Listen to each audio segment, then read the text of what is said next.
Evening, everybody, and how are we all doing today? It is Sunday night once again, time for our Sunday night live chat, coming to you live from the podding shed. As you can tell, we're in a completely different shed. The old studio has gone. We're back in here, which hopefully is now going to start giving us better internet connections. How's it coming across to you? Hope everything is coming across nice and bright and nice and loud. So tonight we're talking about shed organisation. I want to know what you do to keep your shed organised, how you do it, what special things that you can share with others. All that is what we're going to go through. But before that, let's find out if anybody is actually out there. Ballycillian Allotment Man is there saying, good evening, everyone. Good evening to you. Finny SPB is there saying, hello, everyone. Good evening to you. Adrian is there saying hello to Richard and all. Hello to you. Stuart Jackson is there saying evening, Richard and Veg Army. Hope everyone is well. Good evening to you. Turbo Stream is there saying good evening, Veg Podcasters. Good evening to you. Kate is there saying good evening, Veg Army. Good evening to you. Scott is there saying good evening all. Good evening to you. Graham Bolton is there saying hi guys. Hope everyone is well. Good evening to you. Hargrave Gas is there saying, evening, everyone. Hope you've all had a great week. Digwell is saying, Heidi, hi, evening campers. Heidi ho, I believe is the correct response to that. Anna Jones is there saying, good evening, gardeners. Good evening to you. My dad is there. Good evening. How's it going? Very well. How are you doing? I've been meaning to call you all week. Just been incredibly busy once again. Nicola is there. Evening all, just in from the garden planting spring bulb planters. Excellent stuff. Just goes to show there's still time for spring planted bulbs to go in if that's what you need to do. Jenny is there saying hello everyone. I hope you are well and had a great week. Good evening to you. Money Boots is there saying evening everyone. Good evening all. Sorry, I will get my words out. Good evening to you. Turbo Stream says, oh, a sprangly new potting shed, he says, but it's actually a podding shed, as in podcast, podding, or pea pod. Just my little variation on things. Yep, brand new shed. Was very lucky, I'll say that. Kate says, looks fab, fantastic. Thank you very much. Stuart Jackson says, looking good and sound is just great. Fantastic. Excellent. Good evening, Veg Army, says Grove Veg UK. Good evening to you. Hope you are well. We have got picture and sound is boasting now. Excellent. That's what I like to hear. Somebody says, hey, dude, this is in the Facebook group. Unfortunately, I don't see who you necessarily are. In the Facebook group, just the way Facebook works sometimes because it's a private group. If you could just let me know who you are and then I can address you personally. And Rob's Allotment Gardening is out there saying good evening all. Good evening to you. And Turbo Stream says, oh, podding shed indeed, how posh indeed. So yes, as I say, a brand new podding shed. Obviously, this is a bit of a studio, so it's a bit difficult to try and keep things tidy and organized. But that's what I want to do. Try and have a nice, tidy, organized shed. Try and do it out in the in all my other sheds, because I believe it's just so much easier to find the tools that you need when the shed is organized and tidy, isn't it? It just makes life that little bit easier and that little bit quicker. So I want to find out your tips and tricks on how you do that. So as you will know, in the old studio, the old shed, and I've done this with pretty much all my sheds. Behind me, I had that peg board where I had certain hooks for all my spades, my forks, and everything like that. Not just pegboards was a good option. In the past, I've just had hooks I screwed into the walls, which were great until you change your tool or something, and then everything has to move around. Somebody's just texted me. And it was great. It was great until things move around. And that's where, for me, pegboards came into a much better option. Just meant I could move things around much, much easier. I've often wanted a French cleat wall, which, if anybody knows what they are, it's a great way of moving things around and adjusting things. But I come back to the fact that tools hanging up just has made my life much easier at finding tools. So let's get to the comments and see what anybody is saying to start off with. Chili Kate is there saying, hi everyone, hope you are well. Beautiful weather in Hampshire. It's been beautiful weather here as well, in Sussex today. Even yesterday wasn't too bad either. Busy day yesterday, very busy day. But here it has been lovely weather as well. Stuart Jackson says, anyone else have any damage from last week's storms? I lost 2 pieces of glass, so feel very lucky. I can't speak for anyone else, but you will see, if you look at the thumbnail for this live stream, you'll see my shed down on the allotment actually on its side. Greenhouses didn't get any damage, but the little shed had just blown over. I wasn't surprised, to be fair. The wooden base that it was screwed into had rotted away, so it was in dire need of being moved. Well, we moved it this weekend as planned anyway, but it was in dire need of being sorted out. But we were lucky. Did anybody else get any damage? Tyro Stream says, no damage here, Stuart. Only 2 snapped runner bean poles. That's not bad, is it? Not bad for a bit of, for 2. Was it 2? Yeah, it was 2, wasn't it? That came through 2 storms. Graham Arnold's joined, saying good evening, everyone. Good evening to you. Idaho Garden Girl has joined. Hello, Richard and chat. Good evening to you. Hope you are well. Evening all, says Amanda. Good evening to you. Hope you are well.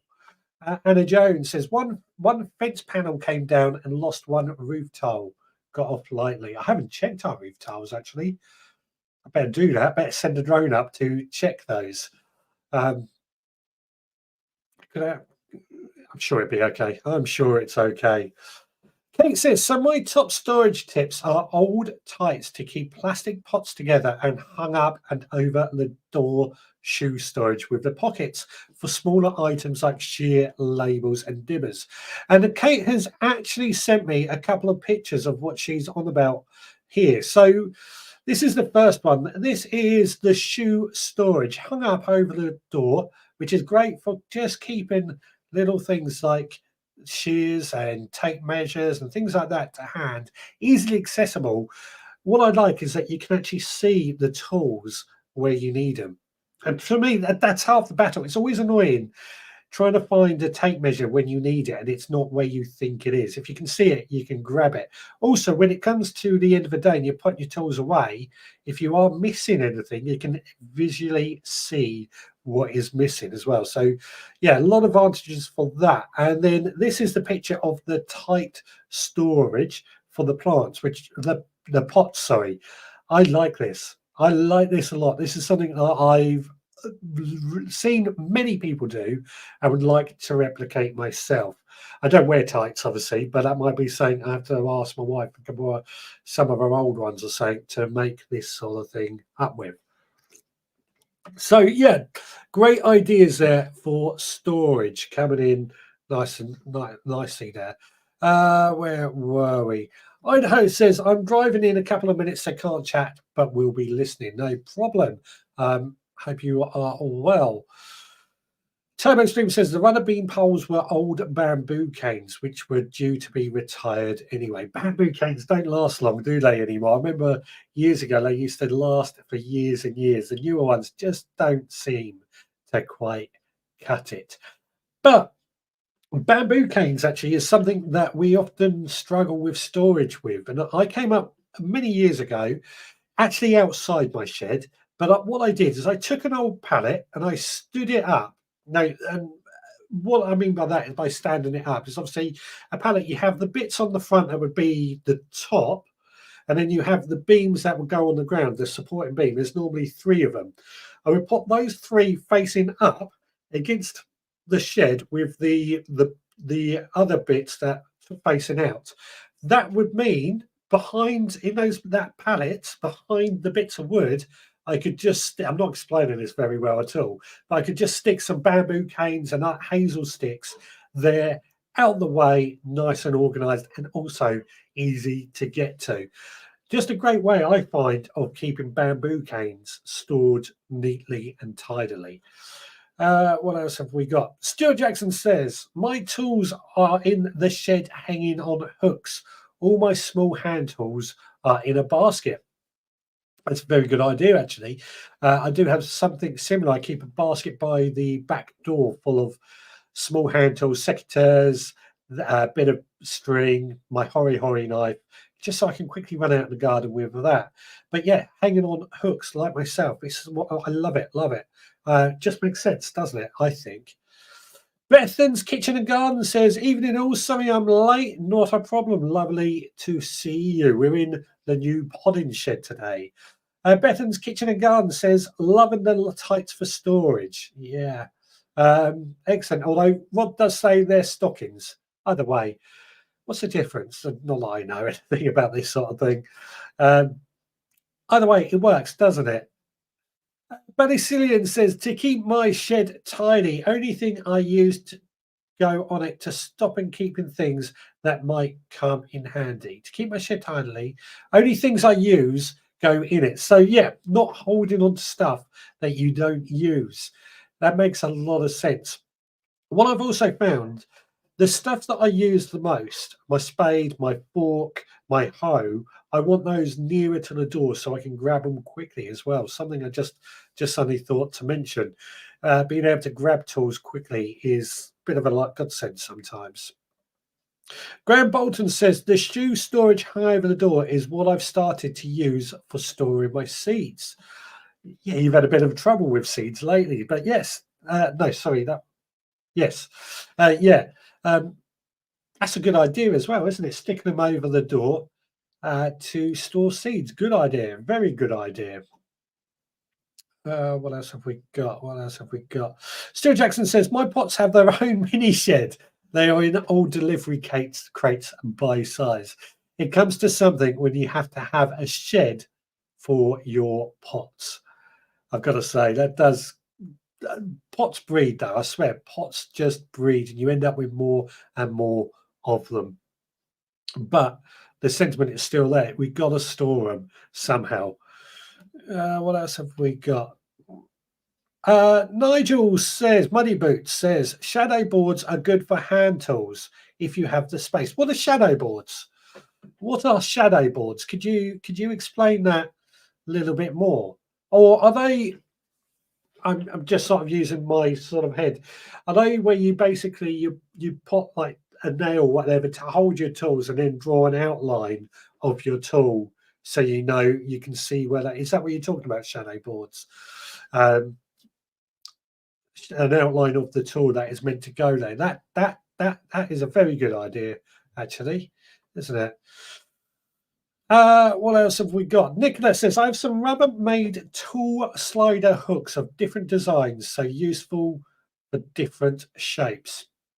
Yeah. Tool slider. Yeah, I think I know what you mean. They're the bit like the pegboards. You can just move the hooks around. So if you do change your spade, your fork, and it's a different size, you haven't got to rearrange the whole shed to suit it. Yeah, good stuff. Good stuff. Digwell says, I won a competition in a garden magazine many moons ago, 1980s, with garden pot storage. I won 3 tubs of fertilizer. They were threaded on a string, if I recall. I'll try and find the article. That'd be good to see. And threading pots on a string, that could work. That could certainly work. The good thing is, because I'm not in the old studio anymore, that shed is now going to be pretty much my storage shed. So I'm looking for ways of making that a bit more practical. Stuart says, I store canes in my shed. They get out up into the roof. That way they stay dry. Good idea. Yeah, getting them up in the roof. That way they get a bit more room. Very, very good idea. What else have you got? What else have we got? Nigel does confirm shadow board has the shape of a tool drawn on the hanging board. Absolutely. Yeah, good stuff. Good stuff. That's what I thought it was. So thank you for that. Toby Stream says, I keep my hand tools in an old chicken manure pellet tub. one of those big tubs, stick them in there, a bit like our racks for carrying stuff around, our um, baskets and things that we carry our tools around as well. All good stuff, isn't it? Good stuff. Anna Jones says, I have an old chest of drawers in mine. Anything that might get chewed, fleece, snakes, etc., go in that. Good idea. That's a very good idea. I was going to get into that in just a moment, but it seems like a good point to start hitting off because, again, in my old studio that is now a shed, what I put in there is some old kitchen um, kitchen cabinets. They came from my dad, actually. I'm not sure if they're from his old kitchen or his old shed, but I had a load of kitchen cabinets that I placed in there. Obviously, all the drawers, the shelves were in there. You had drawers, and I would obviously put all my fertilizers and feeds in there, nice and tucked out the way. All my little pencils, my labels, all the little small stuff as well. I have to admit, I prefer drawers. I mean, I have got this shelf unit behind me that may stay, may change, but I prefer drawers like these. You may not see it that easily. These here, you know, I find drawers just to be a little bit more efficient. Same as in the kitchen. Nothing annoys me more than trying to get something that's at the back of a cabinet and you have to take everything out to try and get to it, especially in the herb drawers or herb cabinet and things like that. So I prefer drawers where practical. TurboStream does the similar to Anna with the chest of drawers. We've got a video coming up from TurboStream in just a moment, funnily enough. Nicola says, metal filing cabinet to keep vermin out of stuff that they like to eat plant food seeds. Yes, funny enough, metal filing cabinet is something else I keep my feeds and fertilizers in as well. An old metal filing cabinet that's in the shed. I put my feeds and fertilizers in there. Of course, in my juice buckets, as I call them, the juice containers that just make my life really nice and easy because it annoys me when feeds and fertilizers, these are the solid ones, they come in a cardboard box. And if you leave them in the cardboard box in the shed, they tend to absorb moisture, the hygroscopic. So I decant them into plastic juice containers. One, because it stops the hygroscopic effect happening and the fertilizer stay dry. But two, when I want to add fertilizer to my garden, I just pull out that cabinet, flip the top off and shake it around. It's nice and easy. So it works quite well for that. But again, keeping them in metal filing cabinets just adds an extra layer of protection, doesn't it? TurboStream says the top makes a good spot to make a brew with my camping stove. Yeah, same with my kitchen worktop. So yeah, kitchen work. We're not allowed to make brews on the camping stove on our allotment, but the same sort of thing. Jenny says no shed up at the allotment. We're going to hear from Jenny on the podcast tomorrow, by the way. Nor have I planned to have one. I will have a large plastic box to store pots, etc. At home, we have an outhouse, but it's useless as tiny and water runs through it when it rains. Yes. Always annoying, isn't it, when a leaky shed. I used to have some real big problems with sheds. I've moved away from felt. I've now gone from 1G-line corrugated bitumen roofing sheets. They're so much easier to pot down because you just screw them into place and they're waterproof.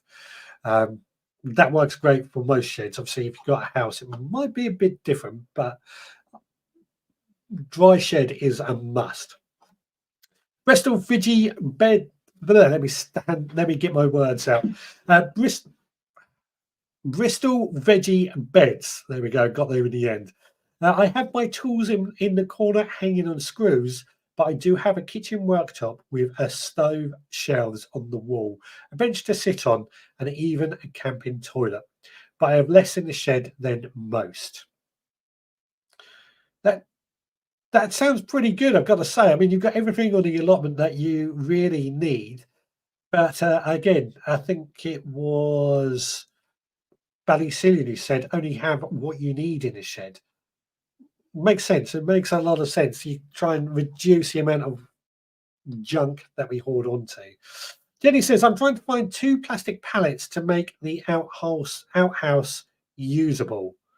2 plastic pallets. I'm not sure where you would get those from, but I'll keep my eye out if you have anything.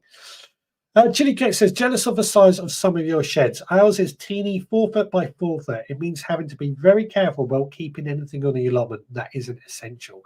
You know what? My shed on the allotment, my small shed is only 5 foot by 4 foot. So I'm with you there. 6 foot by 4 foot, I just think it's really at the small end, isn't it? But it does mean you have to be really, really organized. And this is what we want to get tonight is, a small space, you have to be incredibly organized and everything needs to be easily found and to hand. I hate it. When we all get lazy, we just throw our tools back into the shed when we've finished. I hate that. I hate it with a passion because then I go in there the next day and I have to rummage around and find everything. I can't just get on. It's my ADD kicking in there. But yeah. Nigel says, at the end of the day, when packing up, shadow boards also show you where you may have left somewhere. Yeah, completely. That makes a lot of sense. So drawing an outline, I used to do this in one of my old sheds for my woodworking tools and things. You have in fact, my tools I used to carry to work as well were like a foam inlay. If I ever lost a tool, I could see it when packing up, and I 9 times out of 10 could find it before I left site because I could just see an empty space and knew what was meant to be there, be it a spanner, a pair of secateurs or something. Yeah, absolutely. Jenny says, my tools live in the house and in my bag on laser list stabilizer, aka my garden walking frame. Shed leaks from field runoff, not through the roof. Can't stop it. Yeah, I don't know what to say about how to stop that from leaking. Don't know how to stop that. There might be a way. I don't know. But yeah, garden walking frame tools. I mean, can you sort of hook your tools on your garden walking frame as well, so it becomes like a mobile tool trolley sort of thing at the same time? Am I getting a bit ahead of myself there? Let me know. Nicholas says, I have a camping loo in the shed and at the top of the rear meadow in the polytunnel. Of course, Nicola is on 3 something acres, so she's got quite a bit of land to try and make the most of. Nigel says, my shed on the allotment is 4 by 3, so half of a 6 foot by 4. That's tiny. But you're probably ultra organized to make the most of it, doesn't it? One thing that, coming back to my whole thing about having your tools on hooks, the other advantage, like that spade just there, is just sitting there. I haven't put it on hooks or anything just yet. But when you have hooks on the wall, you can also go up, so you can use the full height of your shed at the same time, which is another reason that I like using sheds. You're effectively doubling your storage space. Nicholas says, my shed is 14 by 8. That's the first one. Second one still to go for power barrow and hand push lawnmower, not the ride on for the fields. Yeah, I mean, Nicholas, 3 acres, you're going to need a lot of sheds. Now, as I said, I've got a bit of sort of shed porn, I guess we could say. I love having I love a good shed, especially if it is really, really well organized and tidy. I've spent many nights watching YouTube videos on how to get the best out of all my sheds, be it my my garden shed, my workshop, and things like that. TurboStream has actually sent us a video of his shed storage, so let's go have a look at that and see what he's got there. Well, this is my shed storage. So we've got some shelves there. Those are actually originally where this plastic bag is, but I moved them across. It just seemed to fit the shed a bit better. I've got some various junk underneath. Some chicken manure pellets and stuff. It's a bit of a stackable space. And then this is a little chest of drawers which I found in my loft. And as you can see, it makes a good place to make a cup of tea. So I've got my little camp stove there. And then I've got 4 drawers. And as we go up, I've got another high shelf there. can see the felt on the inside has fell down. That'll have to come down. The problem is if you have too much storage, you tend to store a load of junk. This is the problem when you have a very small shed and you keep lots of stuff. And then if you pan right down, this is just standing by the door now, and there's the space for the wheelbarrow. And then I've got my little camp chair there. And as we go up, I've got a few hooks for a coat in case it rains while I'm down here. And very general hooks for various things, some brushes. Yes, that is my shed storage. Fantastic, good to see, isn't it? All the shelves, the cabinets, and everything like that. He does say in the comments, my shed needs a tidy up. Everyone's shed needs a tidy up. I've never found anybody that says their shed is tidy. Nigel says his little shed, it's not organised. No PPE if you open the door due to risk of the avalanche. Yeah, I can understand that. I can understand that. Mine's exactly the same. Especially my ones on the allotment. Jenny says, Lisa, the stabilizer can support me, sit on it, carry tools, compost plants, pots, etc. I can't garden without it. Please do send us a picture of this. This sounds quite interesting. Bethan says, great shed layout, Turbo Stream. Yeah, really good idea. Sorry, Roxy's just came in to say hello. I've installed a little dog flap for her to come in and say hello a bit more. Bless her. Now, as I said, moving on to my wooden shed, it was easy to screw things onto the walls. We're using pegboards and things like that. But my sheds on the allotment are metal. And it's easy enough to screw through metal, but the trouble with that is there's a good chance that it will rust. And that's something I want to avoid. I don't want my shed to not last for a long time. So what I'm thinking inside of these sheds down on the allotment. So my big one, I'll start with that. I've actually installed a couple of kitchen cabinets, again with a worktop that I used to enjoy having a cup of tea and stuff when it was tidy, that was. And then underneath there was the storage. The cabinets had stuff. I filled it up with cardboard at the moment as well because I wasn't using the smaller shed. But the smaller shed is going to be more my tool shed where I want to store a lot of my tools. But that is proving its own difficulties because I can't drill into the metal. So I need to build some sort of structure, some sort of frame that I can then use for the storage of my sheds. But I also have in there a shelf system, a plastic shelf system.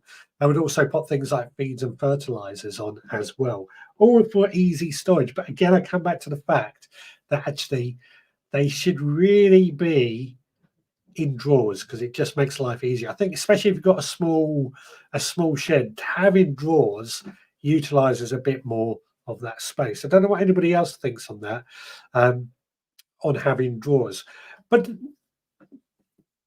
what do you use? What other tips? What other shed storage ideas have you got other than storing your tools on hooks or shadow boards or things like that? What other shed storage? And we've got the pictures from Kate, obviously, with the stockings holding plant pots, the bamboo canes for using pallets.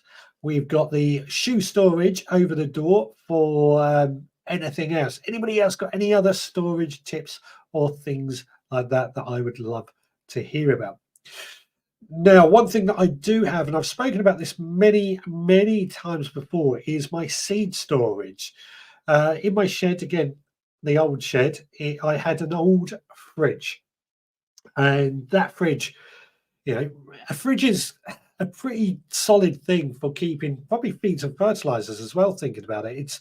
It's fairly vermin proof. Vermin can still get in it if they really want it, but it's pretty hard for them, especially if it's some of the more modern ones, or the ones where the doors sort of go inside. It's fairly vermin proof, but it can also be good for keeping feeds and fertilizers and seeds because it maintains a temperature as well.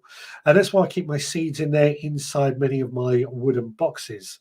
They may actually have to come inside here at some point, but we'll see. We'll see what happens. Nicholas says, I have a 3 foot by 3 foot drawer office under desk unit, which would be under a kitchen worktop for workbench for potting up. So, yeah, a 3 by 3 office, bit like these things I have behind me I showed you earlier. A bench across that, it makes a nice kitchen from a kitchen worktop, makes a great way for potting things up and things like that. It's a great idea there. Good idea. One thing that I remember, and I was talking about this. I remember Bob Flowerdew on Gardener's Question Time. He once recommended using a old chest freezer as well for a potting bench because they're solid on top. It's not a bad idea if you've got the space. An old freezer, chest freezer, would make quite a good worktop. Just be careful of the gases and things like that. But again, storage inside there too would work quite well. Turbo Extreme says, I would hang stuff up, but as you saw, not much space left. Hanging stuff up does make a big difference, doesn't it? Definitely making a big difference. I've got to, as I said, I want to think about storage in this shed as well as storage in the sheds on the allotment. Ian Meadows has joined, says, hi everyone, just been watching Man United, so late again. Not repaired the greenhouse yet, but I hope to do it this week. Had to move tomatoes as they grew over TV. We'll send you a pic tomorrow. Meadows has been sending or posting some really good photos using his hydroponic system as well as tomatoes grown from seed in the Facebook group. Please do go check those out. They're really quite interesting. Hydroponic systems that everyone seems to be using look really good, I've got to say. They do seem to be the way forward. Right. Turbo Stream says, I keep my seeds at home in a kitchen cupboard. There are a few in the shed, but not many. Yeah, I mean, keeping your seeds in a kitchen cupboard is probably better than keeping them out in the shed by a long way. My wife just wouldn't let me keep it in the kitchen cupboard anymore. Just won't let me. Just won't let me. I don't know why. I don't understand why, but I would need a big kitchen cupboard for it. Turbo Stream says the main problem is storage of watering cans. They are always in the way. Yeah, watering cans, storage of watering cans. So that's actually quite a good one to ask. How does anybody store their watering cans? My neighbours on the allotment, they have got them in their polytunnel, all hanging up with the hanging up, pointing down, so they drain out at the same time. Probably keeps slugs and snails out of them by doing that as well. Personally, whenever I finish on the allotment, I always fill my watering cans up anyway, then just stick them in the floor of my greenhouse because that's always where I water first. So that water is warmed up to the temperature of the greenhouse anyway. That's how I store my watering cans. But what about you guys? How do you store watering cans yourself? Anna Jones says, I keep sacks of bird food in an old kitchen bin to keep the mice off and stop it going mouldy. Yeah, bird food. How do you store bird food as well? Let's throw that out there. I tend to keep our bird food in the kitchen. My chicken feed is in the kitchen as well, along with the dog feed. I use their IKEA buckets. Well, they're IKEA recycling tins. They're big containers. I say big. They're about, I don't know, 1.5 foot high. They come in different sizes, but basically they're stackable and they just sort of lift up at the front. I thought I had blood on my thumb there. Lift up at the front and you can scoop stuff out from inside, if that makes sense. They're like recycling containers, I think they were called. But I've also used those for keeping in my compost, my seed compost, my multi-purpose compost, because it's just easy. You lift up this little flap at the front, dig in and get stuff that you need out as well. It's worked quite well, I find. Right, what have we got? Nigel says wheelie bins are good storage on the allotment, particularly for nets, covers, or bulk feeds. waterproof and mobile. Good point. Very good point, actually. Wheelie bins. Isn't it amazing how us allotmenteers can make use of things that people throw away? A lot of good ideas. A lot of good ideas. Wheelie bins. Have to contact the council to get some wheelie bins. Nicholas says, I've had to store a 3 meter by 6 meter fold up aluminium gazebo in the shed. That's always the trouble, isn't it? Sheds just become somewhere that you end up storing big, bulky stuff, but they serve a purpose nonetheless. Turbo Stream says, I use a compost tumbler as netting storage, another thing to sort. Surely you want to use a compost tumbler for compost. Just curious why you're not using it for that. Could be a very good reason, of course.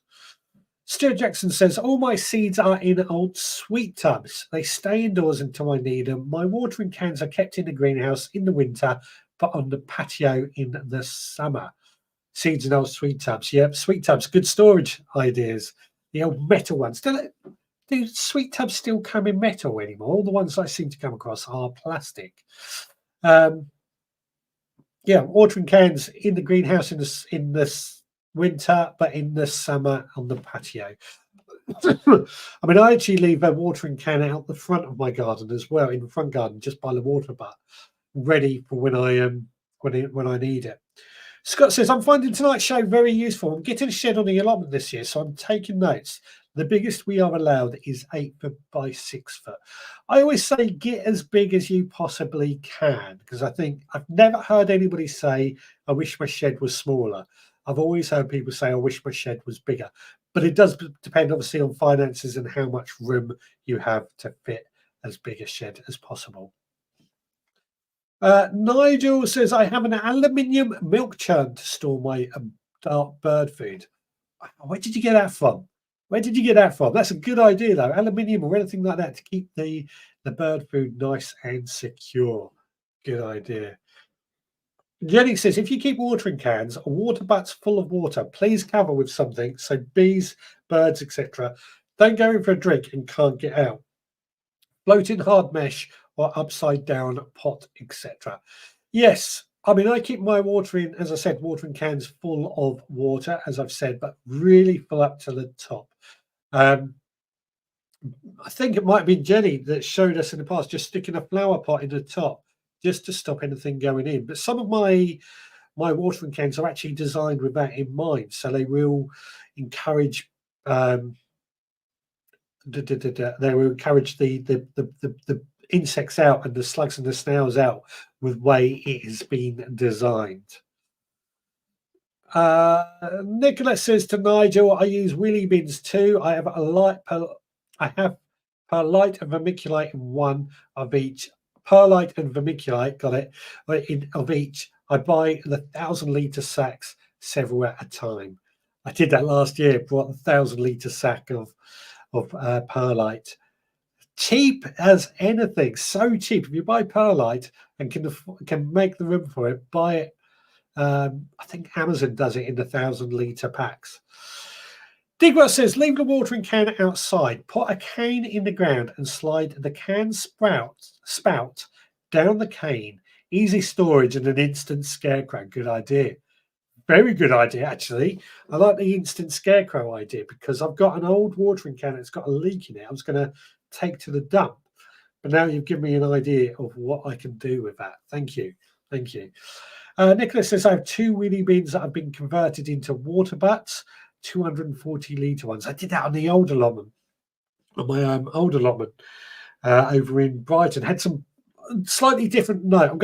I don't want to upset anyone, but I've had a bit of bad news this week with my first allotment over in Brighton. You've just reminded me because I had a wheelie bin water butt there. But I co-worked with a guy who was like an uncle to us. Unfortunately, he's had a stroke the other day and isn't likely to last much longer. And I've been thinking about that allotment a lot since I've heard this news and the things that we used to do there. It's really sad, isn't it? But I'm so glad to have spent that time on the allotment with him. I helped him out because he had I had a heart operation going back 10 years ago now, maybe longer. And So glad to have spent that time on the allotment with him, but it does make you think, doesn't it? That started the allotment journey. It does make you think a lot. I don't want to bring anyone down, but it just reminded me of that in that discussion. Turbo Stream says a compost tumbler didn't produce decent compost, so I used it for storage instead. I have 2 big compost bays plus a big leaf mold bin too. Okay, that makes a lot of sense. That does make a lot of sense then. Rob says on our allotment site, if you have a shed bigger than 6x4, you are not allowed a greenhouse. Yeah, there are rules like that, isn't there? There are some silly rules like that.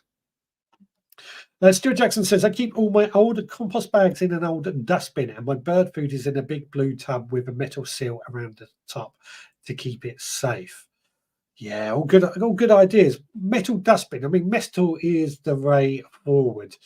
So it's definitely, I think metal is definitely the way forward. Even plastic, rodents can dig through or chew through to try and get whatever is inside. Nigel says, had the milk churn for about 30 years from a departed friend who was a farmer in the Yorkshire Dales. Fantastic. Yeah. Digger says 100 litre, not 1,000. Yes, sorry. 100 litre perlite from Amazon, £40 if I remember correctly. It was last year when I bought it. Ian says, sorry I'm late. Ian, lovely to see you. Welcome along. You probably know a lot about shed storage, but I had a friend request for you on Facebook, and I wasn't sure if it was you or somebody imitating you. Just letting you know. Kate says, so sorry. Thank you. It's not nice news about my my friend. He made our wedding cake as well. Just remember him. It's such sad news. These things happen, isn't it? And Ian says, time with good people means so much better than money any day. I totally agree. That's why we spend every Sunday together now, isn't it? Nigel says, make sure the metal is galvanized to reduce rusting. Absolutely. Yeah. Have I missed? Brian's Garden and Polytunnel has joined. Hello, mate. How are you doing? We're talking about shed storage, something you might be able to shed some light on. Digrat says, seeing the carnage of sheds, etc., around the country over the last storm, I understand why we are not allowed them. Yeah. But I still feel a shed for me is the hub of a garden or an allotment. It's where we go to make everything happen, or where we store our tools. An allotment without a shed is just not quite right. Graham says, hit the like button. Please help the channel. Yes, please do hit that like button. Really does help. Don't forget to follow and subscribe. And don't forget to click the notification so you know when we go live. Ian says, yes, it was, but I was hacked and cut. Right, okay, no worries. That just explains that. Right, I'm going to have a quick break. So let's go to one of the videos. Let's start off with the mission that you sent me for last week. Right, guys, well, you sent me a bit of a challenge this week. It's a good one, and that is to try and grow our own sweet potato slips. Something I've tried in the past but have failed. So let's see if we can do it this year. Come down here and I'll show you what I'm doing. So we start off in the greenhouse. Now this will not be living in the greenhouse, it will actually go inside our kitchen where it's a little bit warmer. What I've got here is just one of my little pots which I filled with water, only about 1 centimetre high, nothing too thick. The idea being that that water is going to feed the sweet potato. Now we have gone to a shop and got a organic sweet potato. Hasn't been sprayed in anything because it's organic, so that means in theory it should be good for growing our own slips. Fingers crossed it's going to work. There is a risk when buying in sweet potatoes to make your own slips that the supermarket has sprayed them in a spray to stop them from sprouting, and of course that's what we want to do. Now I believe if we look here, we've got a couple of little eyes. That's where the sprouts are going to come from. And all we do, as I understand it, is simply pop that in there. It will hydrate, and in a few weeks it may start to grow its own shoots. So whether it'll work or not, I don't know, but fingers crossed it's going to work. So I'm going to take that into the kitchen in just a moment and keep it somewhere nice and warm where hopefully that will grow. Now, if you've done anything different when you've grown your own sweet potato slips, let me know in the comments down below. Or if you've got any tips or tricks or anything like that on how to grow our own sweet potato slips, please let us know as well. But that's this week's challenge now done and completed. So what I need from you next is a challenge for next week. Get your ideas going and float them down in the comments below. Yep, so I need a challenge for next week. Now, on Sunday, I think I've said to you guys before, next Sunday, the 4th of February, I am at CD Sunday. I'm on the stage for part of their Gardener's Question Time. So I have got a bit of not a huge amount of time to make a video. So if you want me to do something like finding a particular seed at CD Sunday, I can do it, but I won't be able to make a video like that. I'll just have to show you that I managed it here. But if you've got something I can make on the Saturday or during the week, fantastic, fantastic. Get thinking and get sharing an idea of a challenge. So going back to the comments quickly, Ian says, you don't want to look into my shed. I have to pull it all out to get the thing I need. That's exactly what I want to try and avoid. That is exactly what we're trying to avoid, because it is just so annoying when that happens. It is just so annoying when you have to pull everything out to get to it. And that's exactly what I want to avoid. Yeah, you've summed it up. Digwell says, I have a mobile shed, a 3-litre V6 Audi Q7, loads of storage space, but costs a bomb in fuel to move at the same time. Yeah, I mean, again, it's whatever you got, isn't it? I know some people on our allotment site don't actually have a shed, but they have a van. I think they're professional gardeners, so they've always got their gardening tools with them in the van anyway. Makes kind of sense, doesn't it? Nicholas says to Nigel, I used to have a wormery in bin. Good stuff. And Nicholas says, I buy when I can the old galvanized 1950 heavy duty bins. Or what can be good if you go into old kitchens, they have what's called a Grundy bin, which is a galvanized square tin that they would keep flour and stuff in. They're very good if you can get any of those. Ian says to Rob, it's tidy if I have time on my hands, and Rob says it sounds like his shed. Excellent, excellent. Stuart Jackson says, chitting your potatoes as a challenge for next week. I think I've already done something like that, but we can certainly do it. Jenny says, I pop my sweet potatoes into glasses propped up on 3 cocktail sticks, so the bottom in the water and top will grow shoots. I have also semi-buried one on its side in damp compost, but I found the compost one harder to separate the slips. Thank you. So it needs, I was hoping by just having a shallow amount of water, I wouldn't need to stick cocktail sticks in it, but I might have to do the cocktail sticks instead. Excellent, excellent. Brian's Garden Polytunnel says, my sweet potato slips are showing. I grew them a couple of years ago, but the weather turned for the worst. I don't know whether or not I succeeded. Yeah. If they're showing, you probably did succeed. I've never had much luck doing it, so we'll see what happens. Ian says, my tools go in my garage or in the van. Excellent. Yep. And Chili Cake says, Richard, I think you should make a useful storage device for your shed from things you have at home. Maybe using things like milk bottles or similar. Could do that. I could do that. That sounds like quite a good challenge. That does sound like a very good challenge indeed. Kind of tallies up with what we're talking about today.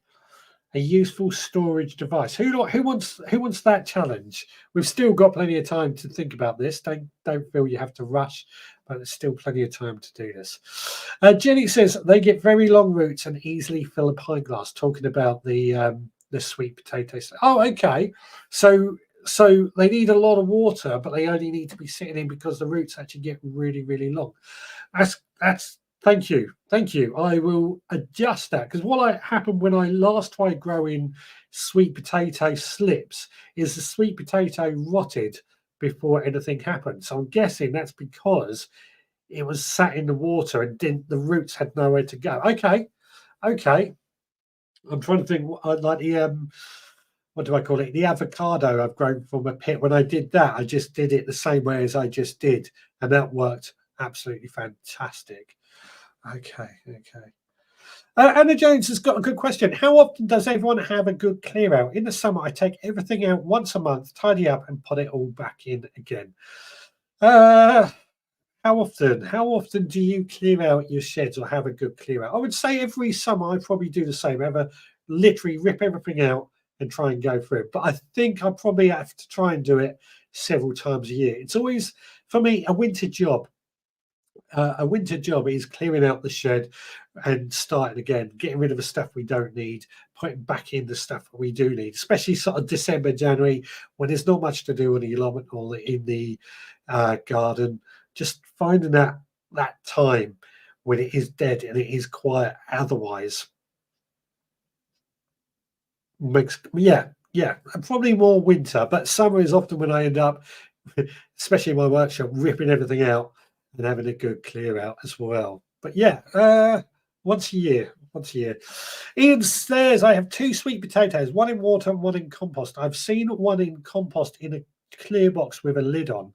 The sun in the sun as it needs the heat. Yes, this challenge sounds good. Making storage out of what we have. Nicola says, use a cut down milk plastic container with cocktail sticks above the water. Yep. Yeah.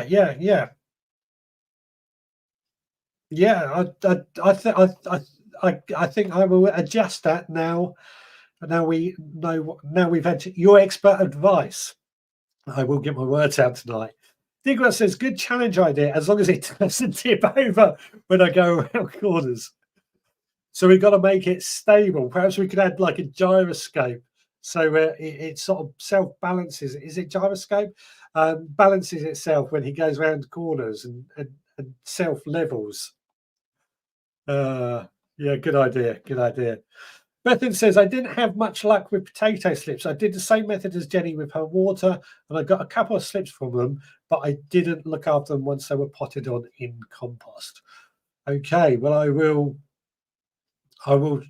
go and change that once I finish this show and try and make it a little bit better. Nigel says to Anna about how often do you clear your shed out? Whenever I find it difficult to get in the shed. That's a good answer. Jenny says, what is a good clear out? Exactly. Turbo Stream says, I only cleaned my shed once, and that was to replace the bottom slats as they were rotten. Yeah, I mean, yeah.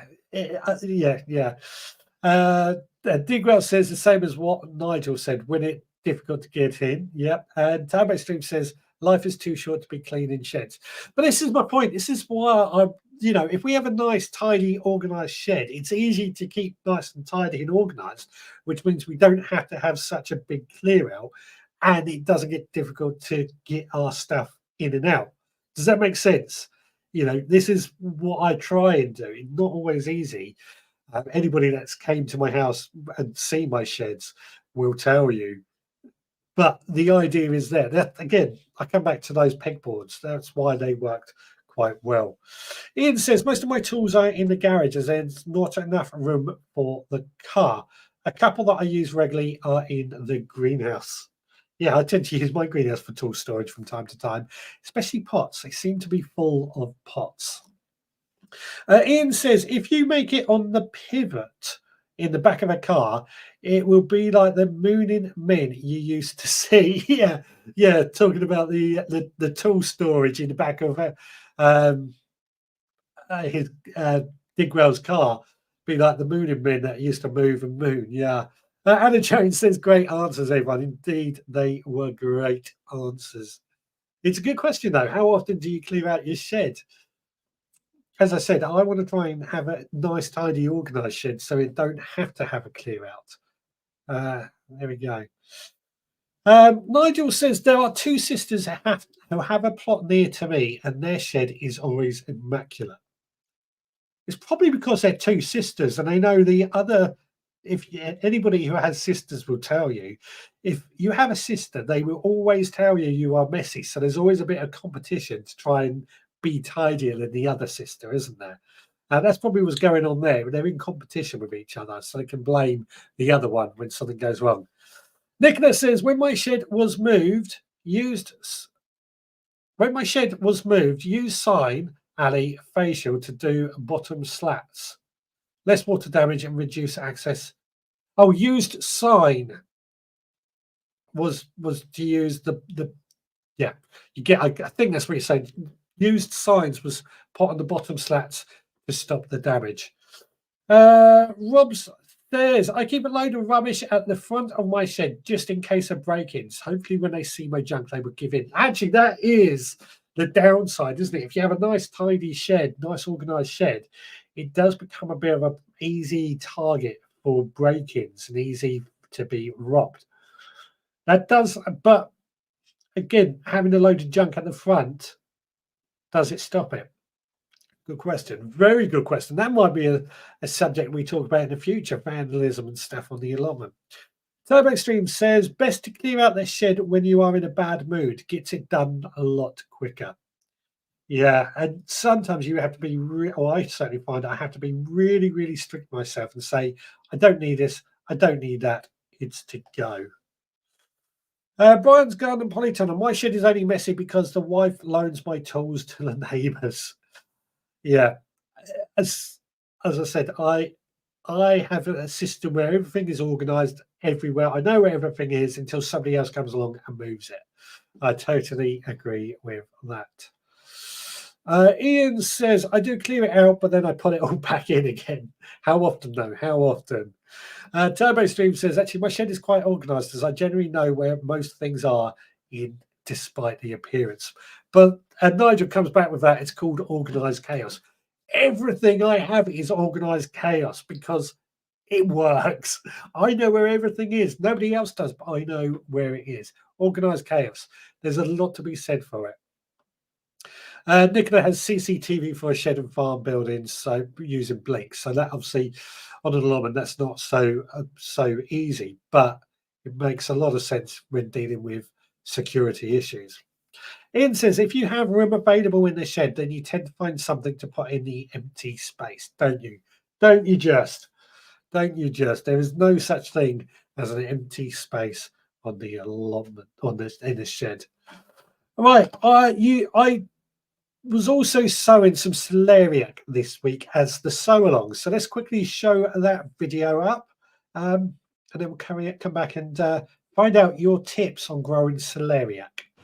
Hi, we're back in the greenhouse. It's actually quite nice and warm in here today, and what we're going to be sowing today is our celeriac. So come down here and I'll show you what I'm doing. So here we go. We've got some seed sowing compost just here. Seed sowing compost, of course, just being perfect for sowing seeds. It's quite a light, throwable material. We spoke about this last week.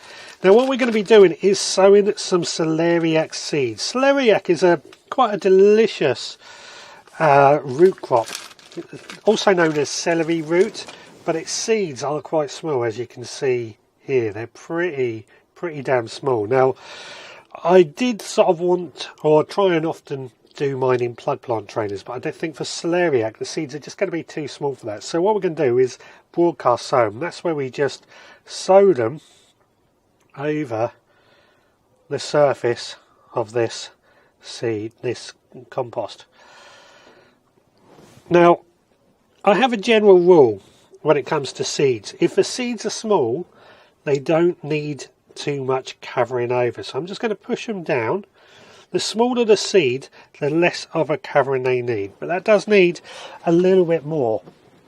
Somewhere, and I'm not sure where it's gone, I have got a sieve, but I can't seem to find it for some at the moment, so I'm just going to sprinkle over very light covering of compost, and then I'm going to push that around a little bit more, just to give it a really light covering. Not a huge amount. Let's not forget the label, of course. So this tray is going to go leaving my heated propagator just to get it off to that early start. We will be sowing more celeriac over the next few weeks as well, but as it grows we're going to have to prick it out into plant trainers and gradually into bigger and bigger pots. I've not grown a huge amount of celeriac in the past, so this is going to be one of those that we're going to experiment and see what turns out for the best. As always, let us know any tips you have about growing celeriac. I believe it needs a lot of moisture. It is a moisture loving plant, so as it grows it will need more and more moisture. Fingers crossed it will work. Now, on that note, I do want to talk about some of the seeds that we have sown in the past. Before Christmas, we sowed some carrots out in the veggie pod as an experiment to see if they've germinated. They're actually growing pretty well, so I'm quite happy with that. Between Christmas and New Year, we sowed some onions. I think that was on this club, and they are just started germinating, so I'm quite happy about that as well. We will take those down to the allotment at some point as well. I can't remember when it was, but a couple of weeks ago, we sowed some lettuce. That's just starting to show itself as well. So quite a bit is going on. And I think, have we got any more? I think that is everything that we have sown that I've got an update about. I really need to get better at trying to work out what we sow as part of this show. Anyway, let's go back to the live stream. Yeah, so celeriac, I've grown it in the past, but not one that I've grown a lot of. So I'd love to hear some of your tips with celeriac. And what was I going to say? Yeah, what is surprising is the carrots have germinated that I sown in December. You remember, we weren't sure if they were going to work. It was just meant to be a bit of fun. They germinated. They're growing in the veggie pod. It's absolutely amazing. Carrots sown in December, effectively outside, but in the veggie pod. I can't believe it. I really can't. Right, so back to the comments. Rob says, my biggest item in the shed is my wheelbarrow. If I left it out, it would get stolen in an hour. I actually leave my wheelbarrow outside, believe it or not, and the thieves have always left it. I've got some interesting handles on it, the I-tip handles, which like cantilever as you do it, but nobody's ever stolen it. One day I might actually chain it up so if nobody can steal it. But yeah, I would like to get it inside the shed, and perhaps that might be something we do soon. Nigel says, like celery, I soak celeriac seeds in water overnight in the fridge before sowing on top of damp vermiculite. There we go. Good. Thank you for that. I said I've not grown much celeriac in the past, but it's interesting to see how you've done it. Digwell says, if you sow the celeriac in the agralian, there's no need to prick out, no risk of damage.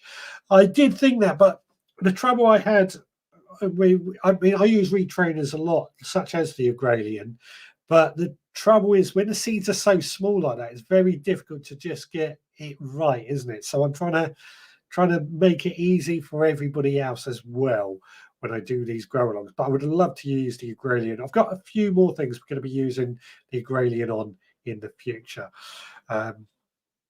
Coming up, Ian says, I got a bigger van thinking I would find my tools easier. Wrong. I just keep more tools in the van, so it's as bad. You know, this is what I was saying earlier about the bigger the shed or the smaller the shed, in theory, the more organized you have to be. So yeah, it makes perfect sense. Stuart says, I also sow carrots in December and mine are a little bit behind yours, but growing. Well, happy. Thanks for the tip. I couldn't believe it that carrots are actually germinated. I really couldn't. I didn't think they were going to germinate. I mean, they are in the veggie pod.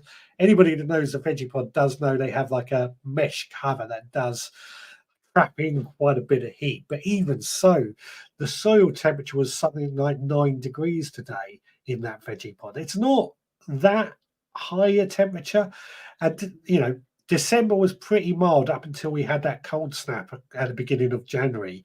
The fact that they actually germinated, I was completely completely blown away with. So yeah, very, very interesting. I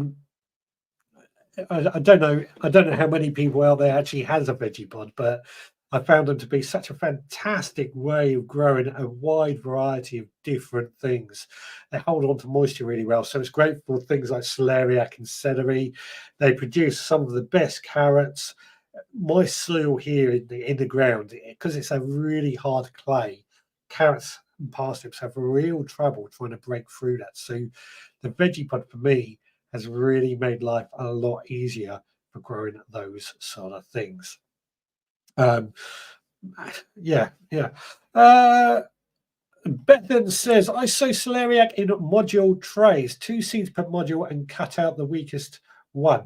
It's always potted on as a plug plant so the roots don't get damaged. Always seemed to work for me. Well, perhaps that's what I should have done. Perhaps that's what I should have done. I just thought because they're such a small seed, and I keep using root trainers, I always feel like oh, not root trainers, plug plants. Sorry, I should be doing something different. But hey, perhaps I should have done it. It makes sense because it is a root crop, doesn't it? So, yeah. I would love a veggie pod, says Rob, but no room in the attic now. They are brilliant. I've had it. Oh, I can't remember, 7 years ago, I think, when I first got my first veggie pod. Great way to garden. Great way to garden, I have to say. They're not the prettiest looking things, but they are a great way to garden. Right, so we're going to be sowing seeds, of course, next week as well. And next week, I'm going to be sowing rhubarb, something that I sow pretty much every year. And I've had quite a bit of luck of growing rhubarb from seeds. So next week, yeah, the sow along will be rhubarb. You may have already sown some rhubarb if you're a member of the Supporters Club, of course, because I do send that out in January. But if you haven't, look at sowing it next week. You may not have thought of growing rhubarb from seed, in all honesty. I think it's well worth it. It's so easy to grow from seed. Turbo Stream says, I tried some celery this week, surface sowed on modules, but I forgot to soak the seeds. Yeah, I've never actually soaked the seeds in celery or celeriac before, so that was interesting to hear that tip. What happens when you soak? Do the seeds get bigger? Do they expand when you soak the seeds? Does it make it easier for pricking, planting and what have you? Let me know. Digwell says, how the heck would you get it up there? Talking about getting a veggie pod in the attic. Yeah. Jenny says, I've sown the Supporters Club rhubarb seeds. 3 up already. 3 of those seeds germinated. They are really quick at growing and germinating, aren't they? How long ago did you sow them? I sowed mine, I think it was just the other day. But they are really quick at growing from seed. I'm always amazed how quick they are. Rob says to dig where it's in bits, mate, like I've done with everything else. Dread to think of if I had to empty it out now. I'm talking about the veggie pod. Veggie pod. There you go. Oh, Jenny sowed hers last weekend. Just goes to show, in a week, these rhubarb will germinate. They are incredibly, incredibly, incredibly quick. Well worth doing. If you can do it, do it. Nigel says, soaking celery was a tip I got from a foreign view on my channel. Germination not far off 100%. Okay. I will have to try soaking them and see if it makes any difference. I'll give it a try. That's all I can say. I can give it a try and see what happens. It'll be interesting if it does get better. That'd be another good little experiment to do, won't it? As always. Right, guys, has anybody else got any last shed storage tips? Anything they want to add or throw in? I think we've covered quite a bit. We've spoken about using the door with the shoe storage. We've taken the walls with hooks, cabinets and drawers, using the roof for bamboo canes, anything else that we may have forgotten at all. Nigel does say there is a demo of sewing on his last video, so go check that out when we finish this show, of course. Digwell says, love to see your ceiling buckling under the weight. Must weigh half a ton. They are pretty heavy, aren't they? I'm going to move all three of mine, only about a foot back at some point. I'm dreading how I'm going to do that. Terry Stream says, every day is a school day in this channel. That's why I like it, indeed. I try my best to make it worthwhile and learn something. And it's what we like to do. Do you want to see some photos? Because there's been quite a few posted in the group this week. So it sounds like a good opportunity to have a look at what photos have been posted this week. Now, Nicola has planted up these spring planters. I think she was been doing a bit of that this evening before she came in for this show. She did say in her comment, you know, there's more going on than veg. And I have to admit, I do plant up some spring bulbs. I'm going to cough, hang on. Excuse me. I do plant spring bulbs in containers in the garden and down on the allotment. But my main reason for doing that, in all honesty, is for actually the pollinators, to bring the pollinators in and give them a bit more food. So that's why I do grow everything edible unless it benefits something else. Scott has harvested the last of his Brussels sprouts. He did say they're not the biggest, they're not the best, but they're the tastiest he has ever eaten. And they look great too, don't they? I've still got 2 trees of Brussels sprouts to harvest from the allotment. Excellent, excellent. Stuart has had a little bit of storm damage, or stotum damage as I spelt here. A couple of panes of glass has broken on his greenhouse. Asking if anybody else suffered any damage. We've been very lucky here ourselves. It sounds like most people have been lucky as well. So all good on that front. Now, Steve has been busy harvesting plenty of food for his Sunday roast. I see there's a couple of trees of Brussels sprouts, there's carrots, there's some beetroot and some leeks. I'm getting hungry now. My stomach is going to start rumbling in a minute, so you're making me hungry once again. Andy has shown the potatoes that he has grown this year. He's only able to grow swift potatoes, which are a good variety of potatoes. They grow quite quickly. That's all we can grow this year. I wouldn't complain. At least you're growing something. But they look like a lot of seed potatoes, don't they? Steve, this is another Steve. He has been training his grapevines inside his polytunnel.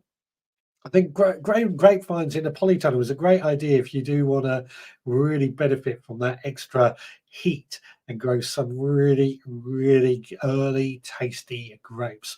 Some of the grape varieties that are sold in this country are really only suitable for in a greenhouse or polytunnel anyway. Looks great though, doesn't it? Looks great. I love grapes. Absolutely love grapes. Now, Kate had, this is in a comment to another photo. Kate managed to wangle half a day off work, which she spent down the allotment. Which, you know, why not? Get a day off work, it would be great. And then Beddoes, he's been posting a few photos, as I've said in the group, but he was asking what this sign says. He's in search of some fresh vegetable puns. He goes on to say, let us know. And I did come up with some great comments in reply, but please do keep them coming. You know, we've got plenty of time to think about it. So let us know your vegetable puns. Well, that is it for the photos this week. Please do keep sharing those garden photos. Post them in our Facebook group, send to me via social media, or email me, richard@theveggroundpodcast.co.uk. That's richard@theveggroundpodcast.co.uk. Fantastic. Now, Nigel has just said to me, why not have a section in the show? Is there a comment? This week's harvests, viewers to send pics of their reward harvests. I can absolutely do that. I would love to do that. I'd love to get more photos or videos coming in for the show. So if you do want to do that, we can certainly do another section for it. I certainly feel the sections can break up the chat a bit. But yeah, if you want that, say in the comments pot, do it. Do it, and we can start doing that. Where were we on the comments? Where were we on the comments? So coming back to where we go, where were we? Quite a few came through. So Brian's Garden and Polytunnel says, when I had an allotment, it had a false floor to store some tools. That's actually a good idea. Yeah, a few people have said about putting a false floor in the shed to store tools underground so that if anybody does break in, they're less likely to get stolen. I think that's a good idea if you can do it. Indeed. Nicholas says jam jars for string or screwed to the bottom of a shelf, or do both. So yeah, take a jam jar, screw the lid to a bottom of a shelf, and then you can take your jam jar and just twist it in on the bottom of a shelf. Great idea, actually. I like that a lot. Very easy to do. Very easy to do. And you can use the jam jar, of course, for storing string, maybe even for storing screws and things like that. A lot of potential in that. Digra says I had to use 4 car jacks to lift my veggie pod to put new slabs under the legs. Yeah, I can believe they are incredibly heavy. I'm not sure how I'm going to move my big one. This one won't be a problem. The medium one is on wheels. It's the big one that I'm a little concerned about. Rob's Allotment Garden says not got a lot of weight up there really, but I think I am at the limit. Talking about in his attic. Yeah, there's a lot of weight in those things. Turbo Stream says, I'm envious of Scott's Brussels. Mine just didn't produce and have now blown. Did you lime the soil? Did you add lime to the soil, Turbo? I think that makes a big difference. Digwell says that veg that we've shared in that photo is cooking now, ready for the end of the show. Told you I'm getting hungry. I already had my dinner, so I'm not sure what I'm going to eat instead. Graham says, my shoe storage is clear, so I can see which seeds. I think that should be seed storage. My seed storage is clear, so I can see which seeds to grow month to month, etc. Pockets have hand tools in them. Excellent stuff. Diglett says, try a late variety next time if you want them this time of year. Yeah, try a late variety, early, medium, late, try them all. Turbo Stream says, I'm off down the M5 and see you in a bit, Digwell. Yeah, absolutely. Digwell says, good idea, talking about Nigel's idea. Need to look again. Last year we're okay. Digwell says, do it. Jenny says, do it. Bethan says, do it. Turbo Stream says, do it. Ian says, do it. Nigel says, do it. Kate says, do it. Nicholas says, do it. Graham says, do it. Rob says, I might send you a picture of my attic setup. Please do. Please do send a picture of your attic setup, because I might start using my attic. I don't know why I looked up there. It's not an attic up there at all. Jimmy Plot 41B, welcome to the show. He says, wheelie bin buried up to the lid. Tools put inside. Any intruders only see a bin lid lying there. That's a good idea, isn't it? That is a very good idea. Bury a wheelie bin lid and a wheelie bin in the ground, and then store your tools. That comes into the that is a good idea. I like that. Graham says, thanks for the live, guys. We still got 10 minutes to go, so don't rush off just yet. Another school day yet again. Jenny says, got to go. See you all next week. I've hit the thumbs up on the way out. Yeah, please do hit that thumbs up. Please do like and subscribe, and make sure you click the notifications so you know when we go live. Anna Jones says, bye to Jenny. Steve says, lime, make sure they are firmed in for good sprouts. Yeah, that's what I was thinking as well. Lime and firmed in, Turbo Stream. Don't know what you did, but we try and help you. We always try and help on this show. Nigel says, be sure to stake the plants to reduce windrock. This will make them blow. TurboStream says, no, I didn't lime the soil. Looking at that for this year, in fact, have a pH tester somewhere. When it comes to brassicas, always lime. Just always lime. You got to remember, our rain that we have is on the acidic side, so it's always making the soil in the opposite direction to what we want for brassicas. So always lime, regardless. Always lime. Ian says Amanda will move the veggie pod. Just make sure she has her 3 shredded wheat first. Yeah, Amanda can move the veggie pod, and she can hear me. She just said that she don't think so. She just came in. I was hoping she was going to bring a sandwich, but she hasn't. Nicholas says, have some homemade popcorn. I don't like popcorn. I'm one of these funny people that doesn't like popcorn. Unless Amanda's sat there eating it, then I tend to eat it. Turbo Extreme says, I didn't stake them, Nigel. Must remember all this stuff. There is a lot to remember, but this is why we all work together. This is the great thing with social media is we can learn off each other and see what everyone else is doing. Graham also says, do it. So every week now, I want to see your harvests. I'm going to do a special section about your harvests. So send a picture, list what you have as well would be good, what you've harvested. And I'll join in myself. Turbo Stream says, I'm not that keen on Brussels, so I might even skip a year yet.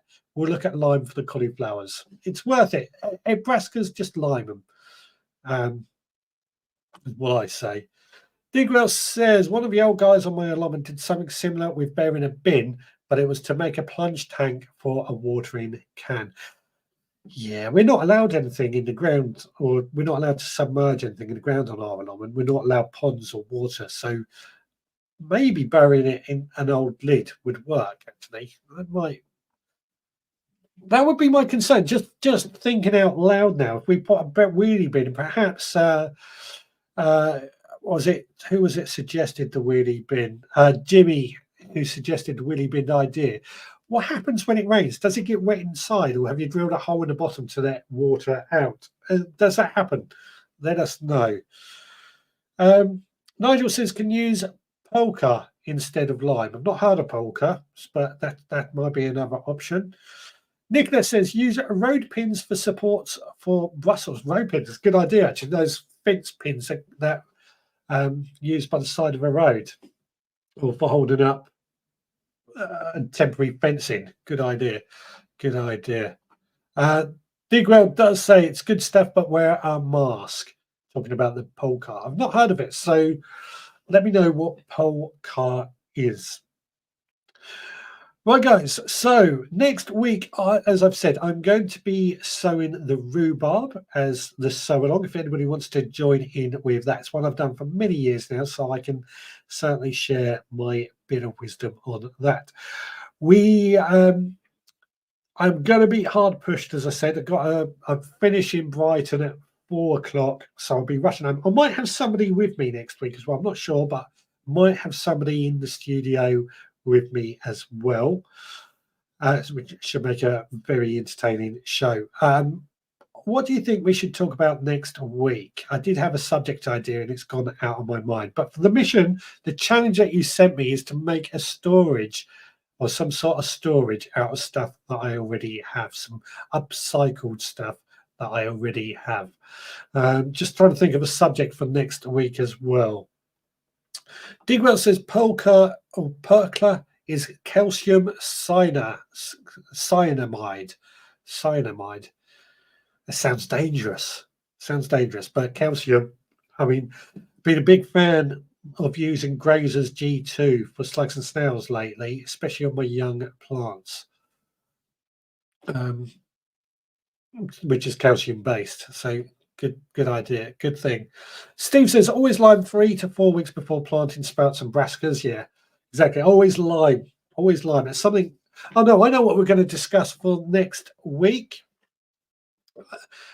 February's to-do list. What jobs are you going to be doing throughout February on your allotment or garden? Just to give a few people ideas of what you're going to be doing. February's to-do list. I like that. Put a Dalek on top of sunken bins. Even better. Hide it with a Dalek over top. Good idea. Very good idea. Nigel says, do not manure and add lime at the same time as they are opposite on the pH scale. Yeah. You got to be careful. Got to be very careful. You don't want to counteract each other. Lime and acid rain and manure, they balance each other out if you're not careful. Rob says, another great chat. Thanks a lot, Richard. Thank you so much for coming along. Still got 4 minutes to go. So anybody wants to add anything in at the end, get going. TurboStream says, next week's show, TurboStream, the fine art of growing blooming brassicas. We could certainly make a few features and things on that sort of thing as well. Nigel says Polka converts to hydrated lime when wet. Fantastic. Yeah, I've not heard of it, so I'm learning something here. Polka is a nitrogenous fertilizer. Some big words coming out tonight. You're trying to slip me up with your big words. Cyanamide, not cyanide. Yeah, I did try and say cyanamide, but it just looks like cyanide, doesn't it? In some ways. D-Wort says, my wheelie bin for council waste does not fill with water, so I guess the tool store one would not either. No, I was thinking the same. The wheelie bin, when it's outside, doesn't fill with water unless we leave the lid open.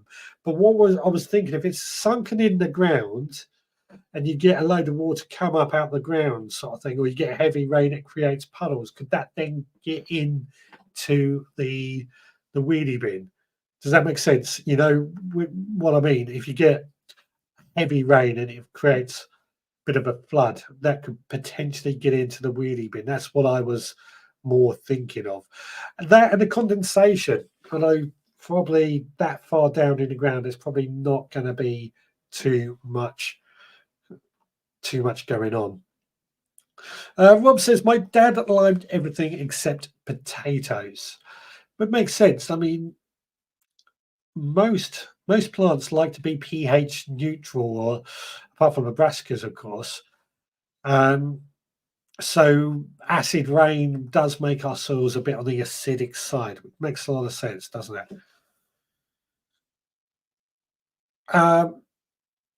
Ian Bennett says, have another channel that has gone from 5,000 subs to 1.2 million subs in 3 years. They got started with likes. Wow, that's amazing. That's amazing. We're still struggling, but keep hitting those likes. Keep hitting those likes. Keep hitting those likes.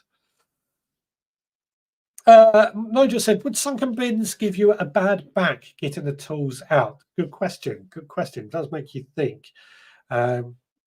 Any thoughts on that?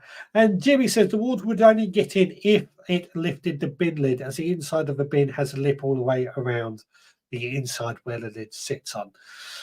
Yeah, that's what I was thinking too. Has it happened to you as you have used it, and have you had a bad back? Let us know. We've got a minute to go, so we're going to start wrapping up this show. This has been good. Thanks so much, everybody, for joining me tonight.